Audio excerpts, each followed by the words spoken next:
Oh. Evening, boys. How are we doing? Not so bad. Not so bad, you? Oh, it's like a tumbleweed there. It's like I thought we've still got a delay. Yeah, all good, all good. Nice and relaxed, all chilling. But obviously we're missing somebody this week, and he said that he may pop into the chat in a little while. But obviously he's off doing his little racy car thing, earning money. So we have got somebody in the wings, but we'll just get through the initial little bit, and then when I can see that he's not watching, I'll click the button, and then he'll be there to the world. Right. So this week's basically top 5 fish, and I want to just one fish that was on this new person's list. And if I actually go onto his list of, because we've done this backstage, people have done this backstage, the list of the fish that he put, there's one fish in particular, here we go, that he starts his list off with a convict tang. And I'm like, that convict tang. There's a story behind that one, but we'll not say what that story is. We'll have to wait. You two will have to wait until the end, because I know the story behind this fish, but he'll tell you the story, but not live to the internet, because anybody could hear it. So who would like to go first, boys? And shall we introduce him now? Let's see. Go on. Let's give him to the world.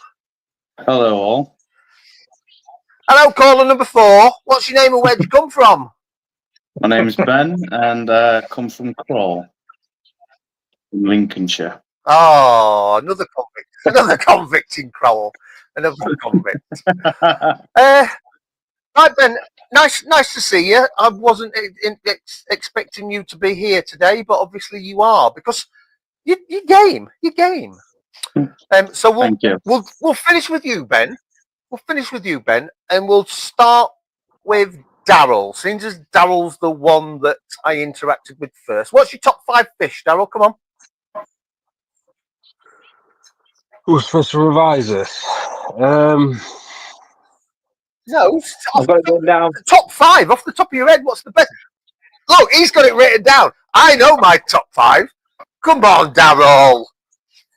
Right, my top 5. What I'd like to have. I'd love to have a blue tang. Powder blue. Yeah, powder blue. Gold rim. Dory. No, keep your dory. Gold rim. Is it scarlet hawkfish? All right, yeah. Because they're quirky. And there's one in the shop as well at the moment, and I can't get it.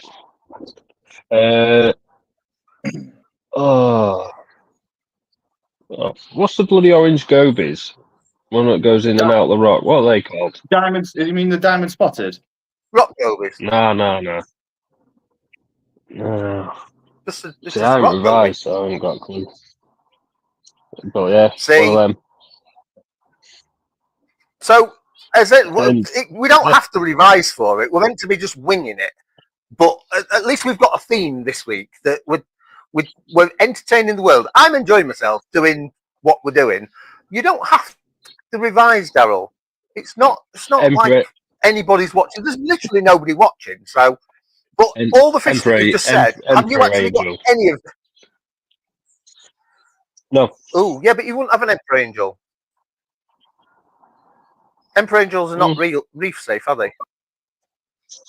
Of course. You didn't say that. You said favourite fish. Well, yeah.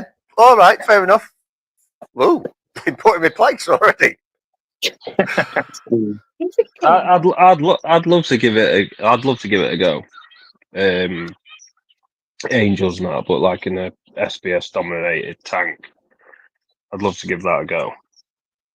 creative and do Yeah, and do more of a sticky thing. Yeah, basically, yeah.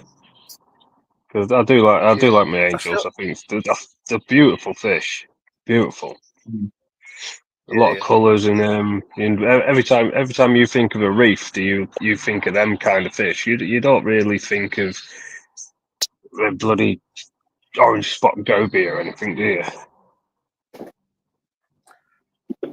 No, not really. But obviously, when you go down the fish side of it, so question: are you more into fish or are you more into corals? Bit of both. Bit of both. So either or, not really, because I'm more into the coral side of it rather than the fish side of it, and it's just a different approach, isn't it? Really. Oh yeah, yeah. So you've not got any of those fish in your tank, but that's your top 5 list. Ones I'd like to have. I think we'll move swiftly on because the man above you, he looks as though he's prepared. Probably is. Ross, I saw a little bit of a list there. I've got a list. I've written it on the ULEZ charge that I got today. Oh no! How did you get a ULEZ charge? Well, went to Heathrow to pick the daughter up last week. We've been smacked with a £90 fine Because you didn't pay it in time. Because I drive a big dirty diesel, and I just went straight through in the ULEZ zone. I thought you were allowed to go through it, but you had to subsidise them for doing it. Well, I don't know. I've just got a letter through saying you got to pay this by the 5th of September or something. Otherwise, it doubles, and if you don't pay it by then it doubles again. See, that's the best thing about living where we live. We're not stupid. I mean, really, there's like a dirty ring around the capital of England that nobody can go in with common sense because you just...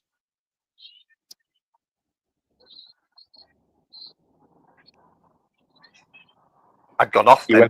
All I mentioned was that I was against the 25 and the internet cut me off. Well, he's been cancelled. Conspiracy theories already. Exactly. All you need to do is mention once. Yeah. So I know we're talking about fish, but Daryl, obviously being a truck driver, do you avoid those sort of places, or do you just rack it up on a card type thing? It's all to do with engines and stuff like that. You low emission zones and everything. If you're going through low emission zones and stuff. But you're driving a big dirty truck. It's all big dirty it's all to do with truck. It's all to do with engines. Euro 6 engines and above. Mine's a pretty well. My truck's a 23 plate truck, so pretty much brand new. Ooh, my truck's better than your truck. Exactly. No, I ain't got a 23 plate truck. You're not allowed to say that in a company work uniform. So, reverting back to fish, Ross. What's your list? Come on. So, no particular order. Got Flame Angel, Lipstick Tang, Midas Blenny. That might be what Darryl was on about. Yeah, that's the one. They're ace. I've got one of them. They're ace. Yeah, a Scarlet Hawkfish again, like Darryl. And I have actually put Orange Spot Goby. That's my practical fish. Right, but out of all of them fish, you've actually got a Lipstick Tang and you've got a Midas Blenny. Have you got the others? I don't have I have a hawkfish, but not a Scarlet Hawkfish. I wish I'd not bought that and waited for and bought a Scarlet, to be honest. Right. So, did you buy the hawkfish from a shop, or did you get it as part of what? Because you're the man that trades fish like going out of fashion. No, I did actually buy that one from a shop. All right. Right. Fair enough. So it's a bit like Fanboy that Daryl said Scarlet Oak, and then you're like jumping on the bandwagon. Oh, I want a Scarlet Oak as well. It's written on my list. All right, fair enough. I'll let you off then. So, Ben, can you remember the list that you actually put? Can you remember it? Don't mention the convict. Don't. So I won't mention the story, but the convict tang, since I've got it, I've fallen in love with that fish. It's a brilliant workhorse fish. But my list was convict, male peacock wrasse. Yep. Oh, what else did I put?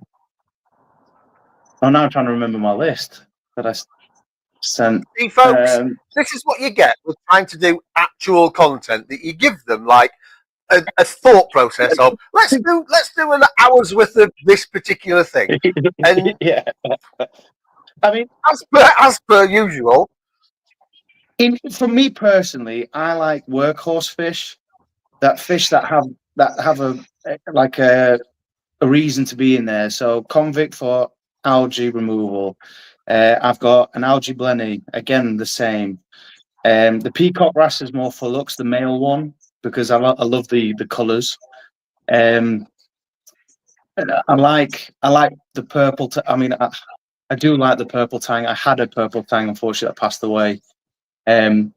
Also powder blue, again, really beautiful fish. I had one, and unfortunately, that passed away too. I like filefish, the Aptasia eating filefish. Again, a brilliant fish for my scenario, what I've been dealing with having Aptasia. Well, I've had Aptasia and still have, because you never will get rid of it. But it's a utilitarian fish that does a great job of keeping pests out.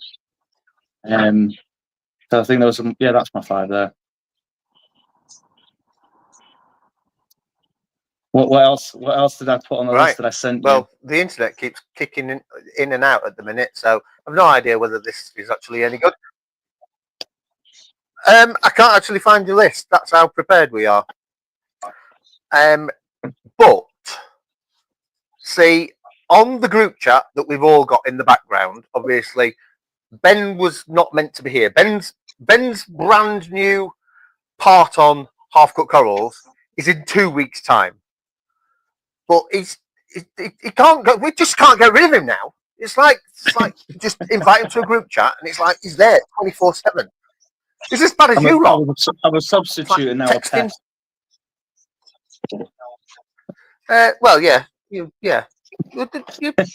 may get kicked off in a bit if my favourite one comes back. Oh, not allowed to have favourites, am I?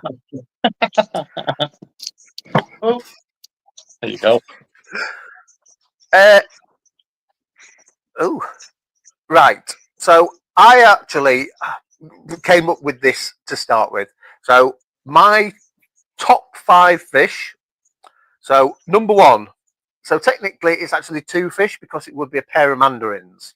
So whether you class it as 1 or whether you class it as 2, I'm going to say 1. So mandarin, copper band is the 2nd.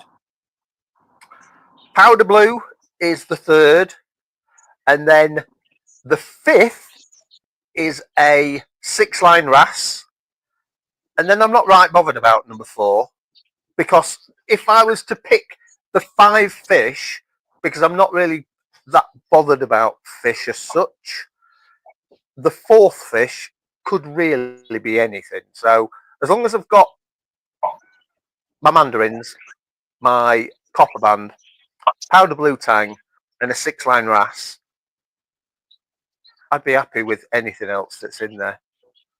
You've Because just reeled off what the hell you've got in your bloody tank. And there's a reason that they're in my tank, Daryl. What about your Because clownfish? my list is actually a genuine list that I've got those fish in there. You lot, it's, oh, I want a scarlet oak, but I haven't got a scarlet oak. Well, if you wanted a scarlet oak, you should have got a scarlet oak. Come on. Not everyone's got 80 quid Right. to go buy a bloody Scarlet Hawk. Exactly. No, but the thing is that obviously Ben was talking about a male peacock wrasse. And the male peacock wrasse isn't actually that common. So how long were you waiting for your male peacock wrasse? It took what, 4 months, 5 months, nearly, yeah, something like that. Was since when I Right. asked. So yeah, for when they were available. Yeah, So it took 4 months to get it.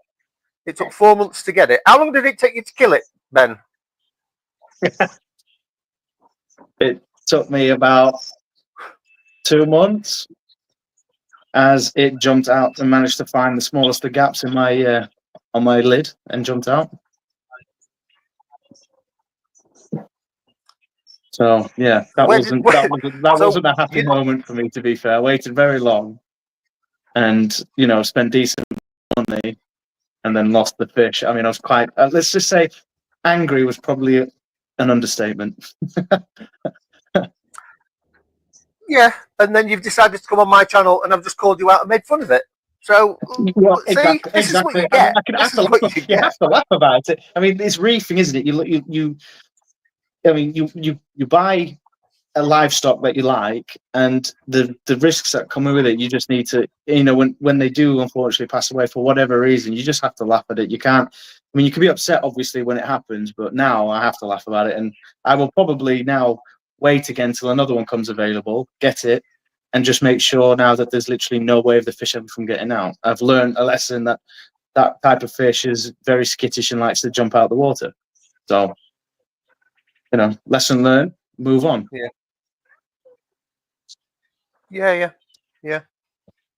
But that is a big thing about the hobby, that you can have your perfect 5 fish or 10 fish in a fish tank, but then all of a sudden something happens, or you can have a wipeout, or you can get some sort of disease that puts you on the back foot again. But would you, of all the fish that you've got in your tanks at the moment that you look at as a daily basis, if you were to do exactly the same fish tank as you've got now, would you replicate those fish, or would you do them differently? So Daryl, we'll go with you first again. Would you do exactly the same fish that you've got now because you like them? You'd try something different, yeah? I'd say bye-bye to my purple tank because he's a dick. Right. What is it, picking on stuff, or is it just sulky, or Picking on stuff is a dick. Just straight up dick.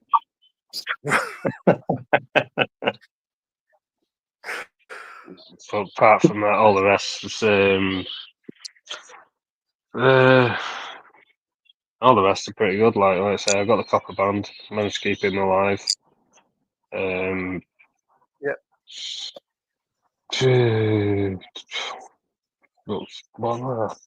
scooter blenny, red scooter blennies, or whatever you call them.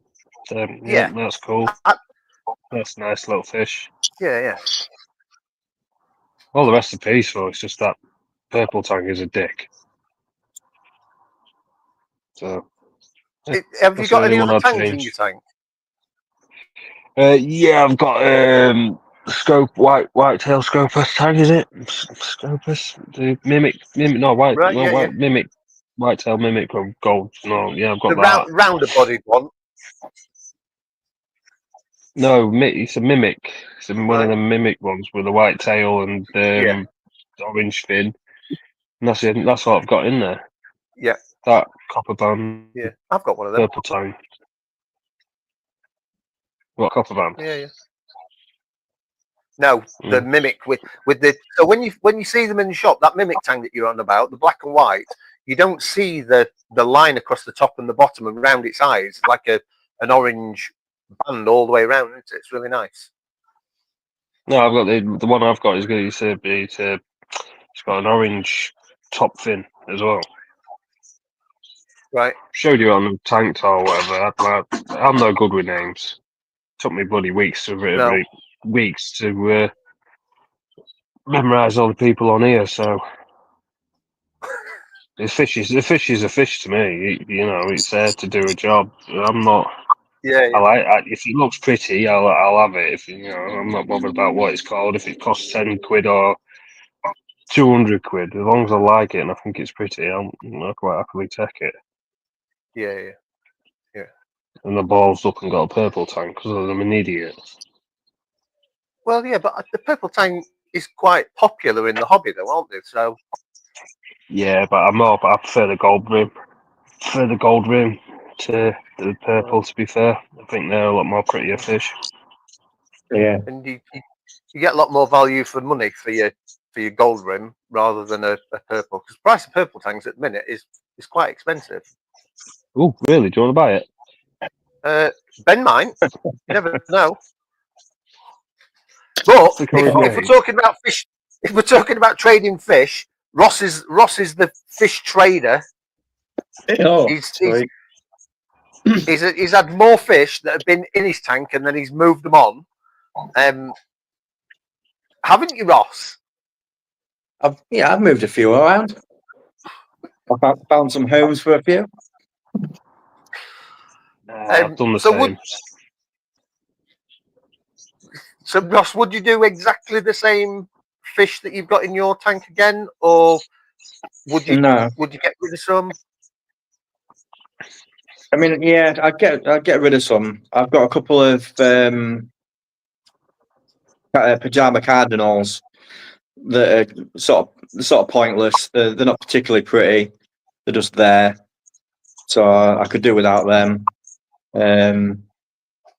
Like I say, I would have preferred to have bought the scarlet hawkfish rather than the normal hawkfish. But again, like Darryl says, they're awfully expensive. I'd keep the lipstick tang. That was one of my kind of bucket list fish, if you like. So I've got that. But yeah, I like we've discussed in the background. I probably would thin it out a little bit. Right. So you're admitting that you've got too many fish? Are you admitting that live on the internet? Well, to the eye, looking at the tank, it's not overcrowded. No. But when we're talking parameters and such like, yeah, maybe so. Yeah. Yeah. I do actually have. I think it's called a wreck fish. It's like a pinky orange fish with a little blue eye. They're actually really pretty. They're quite. I mean, they're about 35 quid each actually. But they're a pretty little fish as well, and so I don't think they get any bigger than what it is. So, obviously, you're in the fish side of it. You basically bought off of impulse rather than a list of fish. I'm taking it, Ross. Somewhat, yeah. I mean that in particular that blue tang and the fox face, they were an impulse because they were cheap. But right, I sort of regret them both. Really, I mean, I've moved the blue tang on anyway. The Regal. The Regal. Sorry. Yeah. But yeah, the fox face is the biggest fish I've got, and I probably don't really need it. Right. Yeah. So, Ben, how many fish have you got in your? Because yours is just slightly bigger. Yours is the 5-foot version of the D&D, isn't it? Yes, it's the 1500. And how many fish have you got altogether in that system? 2, 4. I've got about. So I've got the convict, got the Ebly tang. I've just purchased 5 star damsels, the small ones that look a little bit like neon tetras. Yep. So I bought a pack of 6, and they're like a school. It looks quite well.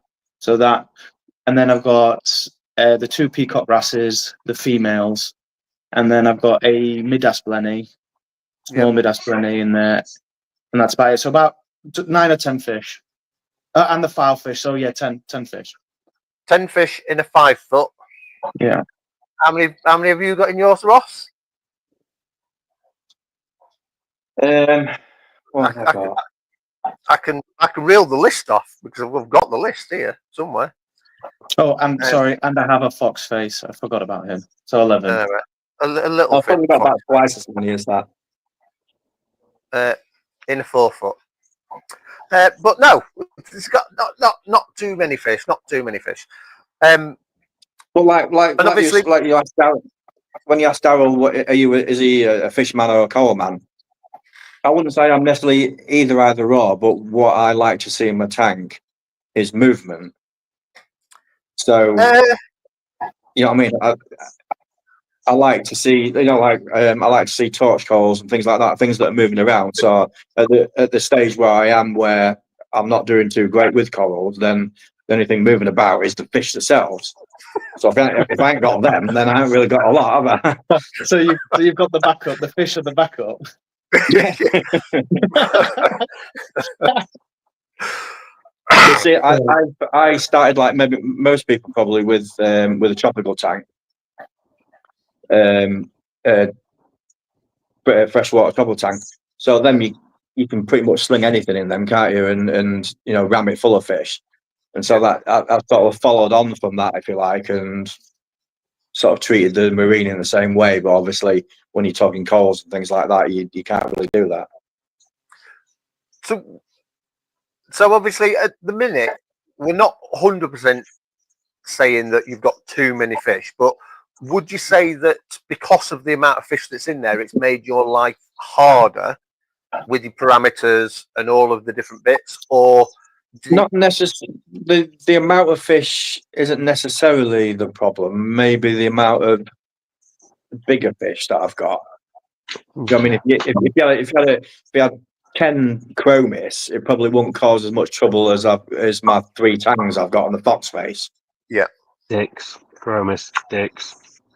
Yeah, for example, that was my first fish. That was my starter fish. Was a green chromis. Dick. Yeah.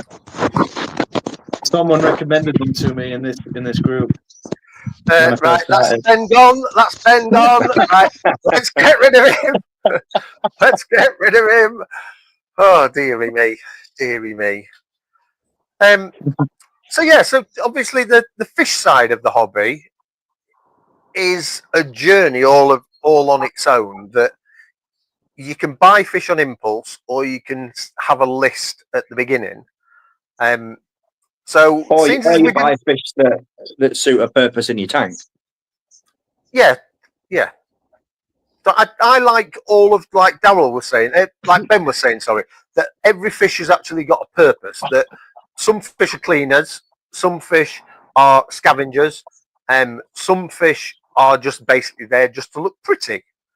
And as long as you've got a decent combination of what it is that you want to do, some active fish or things like that. Obviously, fish is very a personal thing, but out of that's why I said about there's a few fish that I could do without, because like I've got, like Ben was saying, I've got a file fish for a purpose.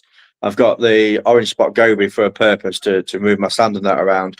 My tangs are the scavengers, but the likes of like the cardinals and things like that, they're just kind of there, aren't they? They're not doing anything other than causing me issues. Yeah. They're quite a dormant fish, though, aren't they? Cardinals. They're quite inactive. Sorry, is more of the word. They like to sit in a certain location and stay there. They just hang about and doing nothing. Yeah, a bit like my kids, really. But what I found is, with my reef experience so far, is as I've got more into the hobby, your reef tank evolves, and then sometimes whilst it's evolving, you require certain fish at that certain stage of your tank's life.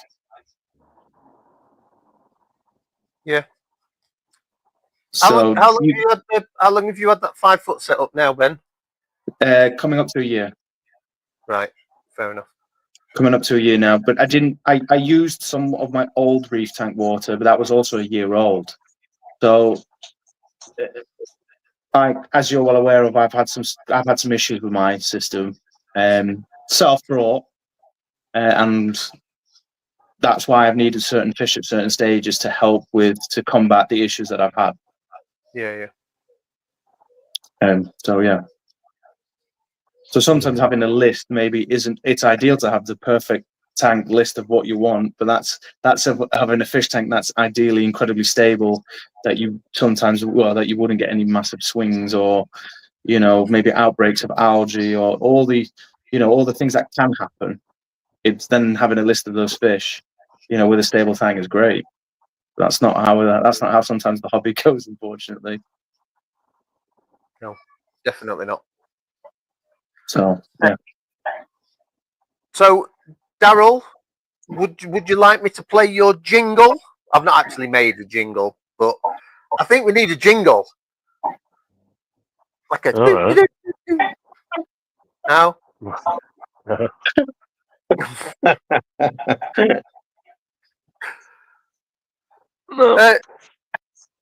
So, Daryl, come on. What's been happening in your tank this week? Fucking thing. I'm gonna bin it. To be honest, I don't know. My alkalinity went from a stable like 8 point. What was it normally? 8.3, 8.4. Right. Yesterday it was 10.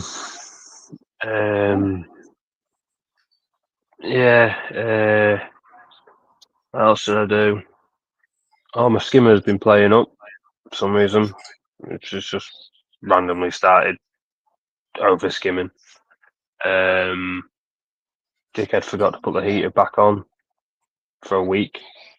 Oh dear. Who was that?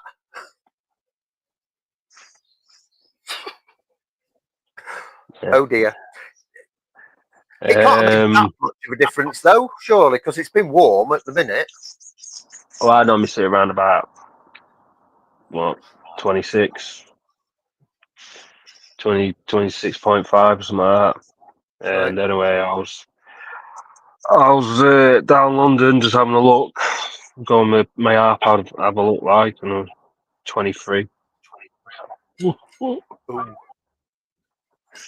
So that obviously heater instantly got turned on, and then by this point I was suffering with all the alkalinity and everything like that going up. I couldn't understand why. Right. So that could be one reason. The shock of the heat, shock of the cold water. Coral's not obviously consuming as much as they do, and because I was dosing 160 mil. 160 mil of alkalinity a day, and then obviously they're not consuming, and that's probably one of the reasons why it's shot up. Fish are all right, corals are all right, Kenya trees are dicks. That's about it for now. So yeah, but you can relay that one problem and the other problem are potentially linked, that the heat would then have affected the corals to then stop them uptaking, which is why you've then had a spike. Yeah, or the skimmer over skimming. Obviously the pollutants going straight back into the water, which is also could with it being a nutrient spike, it could be that. Could be a number of things really. It's just been a crap week. Right. But I've come home this first day home today. So all this has been going on, I haven't been home to sort it all out. So I've come home, sorted it all out, done a 75 litre water change. And all that rubbish. So I think my mic's just gone. Yeah, I think it has. Yeah, because you've just changed. I was like, oh, he's talking all different funny now. It's like what? It's gone dead. Yeah. So yeah, it could just done a massive water change and everything today, and everything seems to be coming back out. So Right. seems all right. I might have got away. Just Yeah. need to get rid of the Kenyas and the soft corals. Could do with getting rid of all them really. Just And don't like it. having a reset, basically. I'd love to have a proper reset. Right. Get rid of a lot of stuff and just start again, but I ain't got the money to do that. Well, we'll have to see what we can do. Ross, what's been happening with your tank this week? Anything special? Anything notable? So since our last conversation, I did a bigger water change. I've been dosing Agent Green for a week, which has brought my phosphate down from 2 weeks ago when it was at 1 to 0.03 on Wednesday. So I've done a 25-litre water change today, and I'm going to look at just reducing the Agent Green down to maybe just 1 mil a day, and see if it stabilizes at that. If it remains at 0.03, then we've kind of cracked it, I suppose. If it's still creeping up, then I'm not. It's hard to, without doing one and not the other. We need to know if it's the water change that's improved it or the Agent Green, really. Yeah. Need to do one and not the other to prove it, I suppose. Realistically, if you did, what was it? Did you say 50 litres? You did 50 litres. Yeah. Realistically, that's only what? It's about 15%.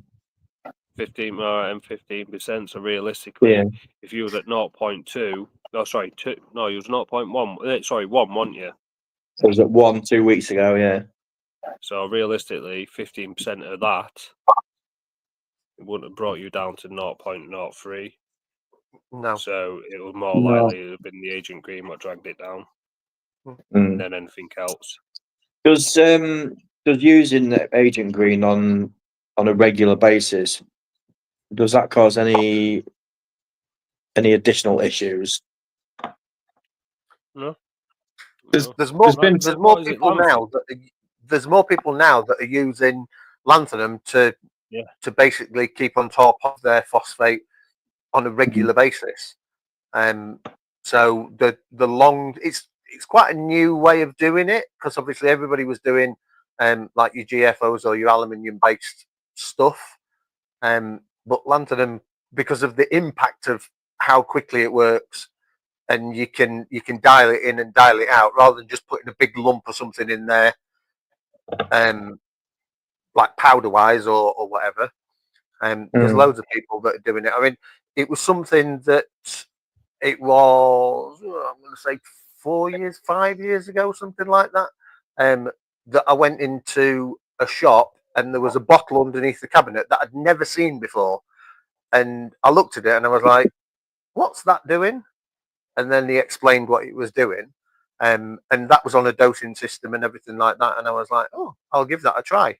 And then I mentioned it to Derek.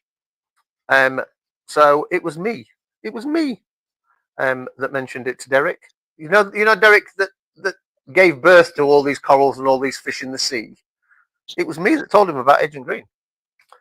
But anyway, if you're watching, Derek, hello. So back to where we were. What's right? So this is the first time that we've ever done this as a little bit of a thing. So you better make it good, Ben, because Daryl's relying on this. That this is a good bit of the thing. What have you done this week? Make it interesting. Well, I'm not going to talk much about my tank because obviously I've got to do my reveal next week, my walkthrough with the tank. Or do you want me to talk about parameters? Not next week or the week before. Not next week. Right, you're getting binned already. That's it. That's it. We're not having it. I mean, We're not having it. reference to my parameters. I've always struggled with phos. Phosphate's always been a thing for me. I used to use GFO, like we talked about, but I had issues with GFO where I would, when replacing the GFO in my reactor, it would cause my phosphates to tank, to drop too fast. So I moved to Agent Green or to Lananthium chloride, Lananthium. I'm very impatient. So I also then really? I had to learn. I would probably say I'm impulsive. Like some people, I would buying fish. I'm the same with wanting to see results instantly. So with the Lananthium chloride, I learned that if you put too much in, you just cause exactly the same issues that you do with GFO. So I've now learned like a couple of mil a day, or start lower than what you would want to, and then work your way up after a week. So say I would normally put like 5 mil. I'd do a test and I'd see my phosphates would be like 0.1, for example. I'd be like, 5 million. It would drop instantly to like 0.01. But yeah, great. But that's not the way to do it because it just causes mayhem. The corals hate it, and also that amount of lanthanum, when you see it go in the tank, I always think, the fish are suddenly getting a huge dose of a chemical that probably isn't going to be the best to have in a large dose, because I do it straight in my display tank. So, reference now, I mean, I'm actually due a phos test today, so I need to do that later on. But last time I checked it, I've got it stable now, 0.03 for the last 2 weeks, which is good going for me. So I stick now to about 2 mil every 2-3 days of the Lananthium, and it keeps my phos stable. Reference alkalinity and other levels. I did a water change earlier this week. I did a 100-litre change, and that's just solely because I had some salt left over and I just wanted to get rid of it. But my alkalinity has been always stable with how with everything else. All my other parameters have been stable. So yeah, it's just my phosphates that I struggle with. Yeah, which everybody does at some stage in the hobby. I mean, it's quite an easy thing to keep on top of, but then a difficult thing all at the same time, that sometimes you've got it nailed. And I can't believe Ross actually said it out loud, that he thinks he's got it nailed. At no stage would you ever say that you know what you're doing with the reef tank. It's bad karma, surely bad karma. You can't ever say, I've got this nailed. I know exactly what I'm doing. Because tomorrow it'll all go tits up. Yeah, something else will go wrong, won't it? yeah. But that's what we like. That we like the fact that it's a constant, like spinning plates and juggling while riding a unicycle all at the same time. Because it's like that sort of a hobby. Bit of car crash TV, but as a fish tank. It's non-stop, isn't it? I mean, like Darryl was saying about a skimmer, like a skimmer just changed for whatever reason. It's changed its skimming, and that's what can be is fun about the hobby, and also can be annoying that things change, and sometimes for the good, and sometimes they change for the bad, and you're just like, why is that happening? You've got to figure it out. But that's what makes a hobby, a hobby. You got to take the rough with the smooth. Yeah. I mean, the whole point is that I want to try and make things as easy as possible, because it's not that much of a hard hobby, but with the way that we interact with fish tanks, we do things that, like Darryl said, turning the heater back on is such a simple thing that has been overlooked, that has just caused the problem. Sometimes not doing a water change on a regular basis can throw things out, but it's us that interacts with the fish tank and cocks it all up, basically. That's why you get it all automated. Yeah, that's why that is why you automate everything. And still balls it up. Yeah, so all the gear and no idea, they say in the golfing hobby and things like that. So all the gear and no idea. But to be So fair, last week when I did water change, if I didn't have that, I would have come back today to that problem. Yeah. So. Yeah, you would. Go on, Ross. What were you on about? No, I was going to say, saying that it's normally us that cause the problem.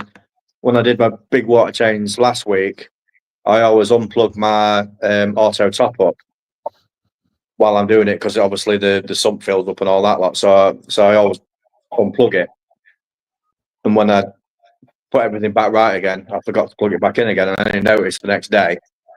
So that put my salinity out for 24 hours or something. I've done that for like 3 or 4 days, mate. It's the reason why. It's the reason why I went and got all automated. So now I just press a button and it turns everything off, and then after 2 hours it turns it all back on again. So I know exactly what you mean. I mean, I think we've all done it, where you turn, like, say, the return pump off. Obviously, the sump filled up because you're doing your water change, and like you say, then you just forget to turn things back on, and then you have issues. And the automation is obviously, I think most hobbyists or marine hobbyists' dream to have a system that can be controlled by computers, and then you just get to enjoy whatever you put in it. Yeah. Mm-hmm. Yeah. And I mean, I'm hoping, like Christmas, that I can get myself like a Wait a minute. Did you see that subtle hint? So with the person that we've got in the group chat online, let's just see who's watching at the moment. Let's just see who's watching at the minute. And I'm surprised that she can hear in the background as well. So that's Ben's missus that is watching, and he's just dropping it in casual conversation that Santa Claus is going to bring him all this gadgetry. Yeah. If you can hear it, a KH manager. A KH manager would be brilliant for Christmas. Yeah, exactly. So it is one of those things that obviously it is an expensive hobby. But at the end of the day, if you've got people that help you out, or you've got people that buy you things, and that's the difference, that when you've got somebody in the background that supports you. So my missus has not got a cat and else chance of wanting any part of my fish side of it. Whenever it's birthdays or Christmases or anything like that, and she says, "What do you want?" and I tell her exactly what I want, does she go to the marine shop and buy it? No. Socks and pants, that's what I get. I don't get all the I want this. Oh no. So we're getting towards 50 minutes now, boys, so I've got to put this back in. The last video that I did during the week, which was filmed and I forgot to release it the week before, the cloudiness that's in that tank, what do we think that's down to? Or did you not watch it? It was a bacterial bloom. Oh, where did that bacterial bloom come from, Ben? I think it's come from one of your previous systems. Oh, which system would that be, Ben? Is it Bend Over by any chance? It is. So, did you use the same water? No, I didn't use the same water. I've moved the big piece of rock that was in that system. So obviously, it's still, even though the system that there's no bacteria or anything that's in there, obviously moving one piece of live rock from an established system into a brand new system, when all of the bacteria are out competing each other, that bacteria that's on that rock is obviously competing at the next level to all the rest that's in there. So it did take it off the chart again. So I've cheated, and I'm not going to tell you how I've cheated, but I have cheated. Even though nobody watches this, nobody watches my stuff, so I can cheat as much as I want. In a year's time, when it's all sparkling clean, I can do exactly the same as everybody else on the internet and just show off fish to the world. as though it all happened, because that's the majority of people. Like Ross was saying, the mega reef that's out there, they never show you the actual problems of how they got to the mega reef as such. Yeah. So yeah. Beth says she wants some seahorses. Yes. Sorry, Darryl. Well, my other half wants another fish tank. She wants her own personal tank with seahorses in it. Like it. Well, maybe for Christmas she can ask that, and I can get the KH manager. That's a good trade off. Ooh, we're getting techie now. We're getting techie. K8 manager's cheaper. Yeah. Yeah. See, this is it. That obviously we've now got an extra person. There's meant to be 2 extra people, but the other extra person still doesn't exist at the moment. So we'll have to rectify that for the extra person. Anything else, boys? Are we anything else to add this week? No. I don't think so. No. That's it. So first bit of actual content this week, and we can't even manage 50 minutes. So we'll just revert back to no theme at all and just wing it. Right, boys. I'm going to give Ben the opportunity to upstage the rest of you. Have you got me a catchphrase sign off, Ben? Come on. No, I was actually gonna sign off by saying thank you for having me on, and thank you for inviting me as part of the group. Was that it? I look forward to having more conversations and debates about all the lovely things about being a reef hobbyist, because everyone has brilliant, obviously, their own opinions on how they run their tank, and it was great debates in it. How you run your tank doesn't mean how another tank will run is the same. So thank you. I'm sign off with, if anyone's watching, thank you very much, and until next week. Bless Thanks for watching. Thanks for Thank watching. you. See you later, peoples. I mean, really. I'm still Twitter